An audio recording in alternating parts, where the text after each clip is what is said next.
তার জন্য সরকারের অপেক্ষা করে লাভ নেই। সেটা করার সেটা অন্তর্বর্তী সরকার চেষ্টা করে কমিশন তৈরি করে, জাতীয় ঐক্যমত্য কমিশন তৈরি করে 30টি রাজনৈতিক দলের সাথে প্রকাশ্যে 9 মাস ধরে আলোচনা করে টেলিভিশনে দেখা গেছে প্রত্যেক দিন সকাল থেকে সন্ধ্যা পর্যন্ত। আপনারা কেউ কেউ হয়তো দেখেছেন। অত্যন্ত ধৈর্যের সাথে প্রত্যেকটা রাজনৈতিক দল আন্তরিকভাবে আলোচনা করে এই জায়গায় এসেছে যে রাষ্ট্রপতির দণ্ড মওকুফ করার ক্ষেত্রে বিদ্যমান ব্যবস্থা অব্যাহত রাখা যাবে না। বাংলাদেশের সংবিধান সংশোধন ছেলে খেলায় পরিণত করা হয়েছে, ছেলে খেলায় পরিণত করা হয়েছে। সেটা বন্ধ করার উপায় কি? সেটা বন্ধ করার উপায় হচ্ছে এই যে আপনি একটা উচ্চ কক্ষ তৈরি করুন। এমন কিছু জুলাই সনদে নেই যা আপনি সাধারণ মানুষকে বোঝাতে পারবেন না। এই সরকারের অধীনে একটা সুপ্রিম কোর্টের ইন্ডিপেন্ডেন্ট সেক্রেটারিয়েট তৈরি হয়েছে,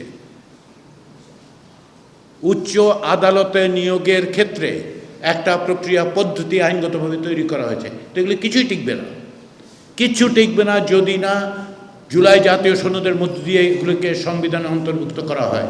অন্যথায় সংসদ বসবে, 30 দিনের মধ্যে যদি এটা প্লেস না করা হয় এমনি এমনি বাতিল হয়ে যাবে। ভবিষ্যৎ বাংলাদেশ তাদের জন্য, আপনার জন্য, আপনাদের হাতে গড়া তরুণদের কাছে। সে কারণে আমি বলি, সুস্পষ্টভাবে আহ্বান জানাই, জুলাই জাতীয় সনদ কেবলমাত্র একটি দলিল নয়, বাংলাদেশের ভবিষ্যতের পথরেখা। কারণ বাংলাদেশের তরুণদের রক্তের মধ্যে দিয়ে এটা তৈরি হয়েছে এবং বাংলাদেশের ভবিষ্যতে এই তরুণরা যাতে একটি জবাবদিহিমূলক গণতান্ত্রিক রাষ্ট্র ব্যবস্থায় জীবনযাপন করতে পারে, নাগরিকের অধিকার প্রতিষ্ঠিত হয়, সুরক্ষিত হয়, তার লড়াই অব্যাহত আছে। গণভোট হচ্ছে সেই লড়াইয়ের অংশ। গণভোটের মধ্য দিয়ে শুধুমাত্র এটা সম্মত হলেই শেষ হবে না, লড়াই অত্যন্ত দীর্ঘ।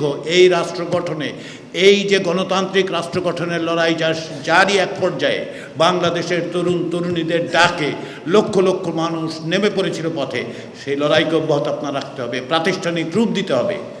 সেইটারই পর্যায়ে আজকে গণভোট। বিদেশ থেকে দেশে রেমিটেন্সের টাকা আসে নিরাপদে। তাই আজই আপনার আপনজনকে বলে রাখুন, রেমিটেন্সের টাকা যেন শুধু নগদেই পাঠায়।